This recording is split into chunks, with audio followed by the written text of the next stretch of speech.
మరి విఘ్నేశ్వరుడు పార్వతీదేవి యొక్క కుమారుడు కనుక శ్రీ మహావిష్ణువుకి మేనల్లుడు అవుతాడు. మేనమామల ముద్దు మేలైన ముద్దు. ఓసారి ఎందుకో వైకుంఠానికి తీసుకెళ్ళాడు. మేనల్లుడు కదూ సంతోషంగా తీసుకెళ్ళి అక్కడ సుదర్శన చక్రం పెట్టుకున్నాడు.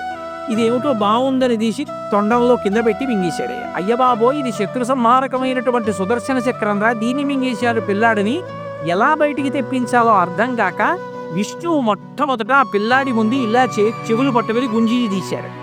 గుంజీలు తీస్తే మామయ్య అదేమిటి అంత విచిత్రంగా కిందకి మీదకి ఊగుతున్నామని పడి పకపకా నవ్వాడు. ఆ నవ్వడంలో పొలమారి లోపల ఉన్న సుదర్శన చక్రాన్ని పైకి కక్కాడు. పైకి కక్కడానికి విష్ణువుకి సాధనంగా ఆనాడు గుంజీలు తీశాడు కనుక ఎవరు గుంజీలు తీస్తారో వాళ్ళని చూసి సంతోషించి అనుగ్రహిస్తుంటాడు.